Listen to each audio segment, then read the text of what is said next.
High school seniors will soon learn their futures. Announcements come out this month normally. Colleges are posting acceptance and rejection notices.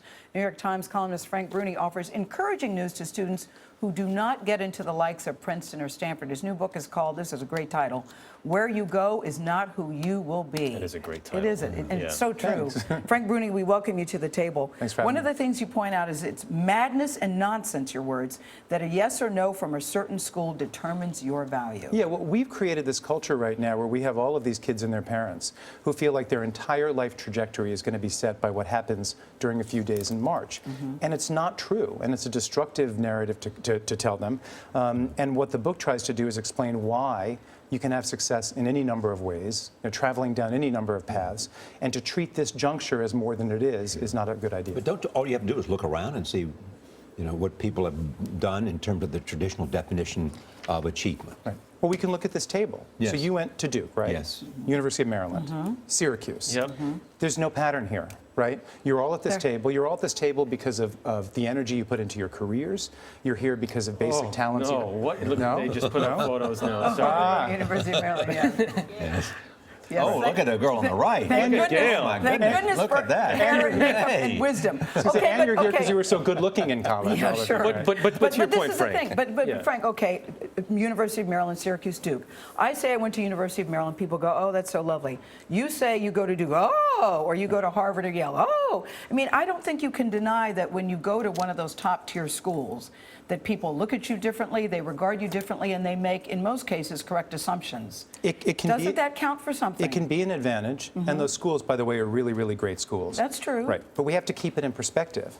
This table shows, and any kind of survey of successful people shows, that they come from all sorts of educational pedigrees. So the ooh that people get when they say Duke or when they say Harvard, that's wonderful. But not getting that ooh doesn't mean you're not going to get ahead and have a wonderful life. I agree with that. Exactly. And that's Just the point. look around. Yeah, Right, yeah. and that's what we cannot lose sight of. And a lot of this comes from the rankings, this intense focus on the rankings, right? Yes. How have the rankings affected the way the colleges pursue them, Right. the way they live by these rankings? Well, I mean, in many colleges cases? pursue students and drum up applications to get their acceptance rates down. They want higher median SAT scores because they want to rise in these rankings because Americans love rankings. They love to have their judgment outsourced to other experts and expert, surveys and all that sort of stuff.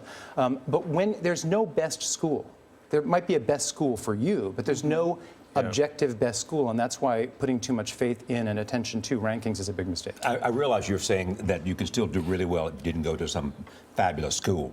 But look at this. The last three presidents, Harvard, Yale, Columbia. yes. Let's talk about that. So, And then all Supreme Court justices, I think, all of them went to Ivy League law schools. few important things to say about that. When you say Yale, you're talking about George W. Bush, right?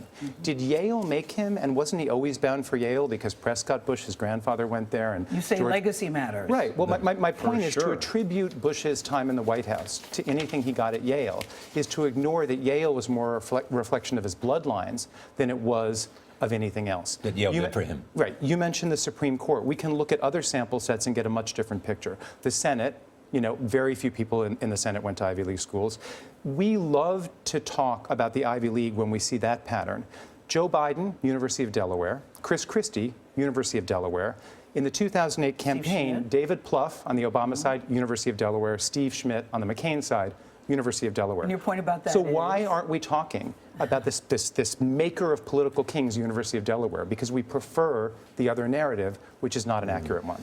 We could talk about the other maker of kings, Syracuse University, if you Right. if you'd like to. But you also say parents really need to relax. People go through so much. They do the college prep courses.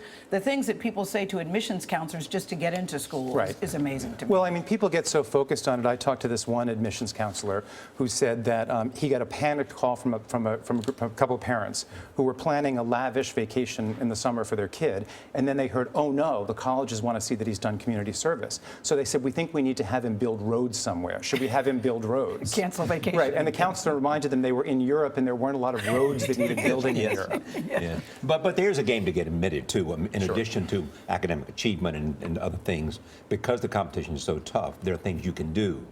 Well, there are things you can do, and there are things that you just have the good luck of being. And this is what kids and parents need to remember when they're getting too heartbroken over not getting into a school with a 5% acceptance rate.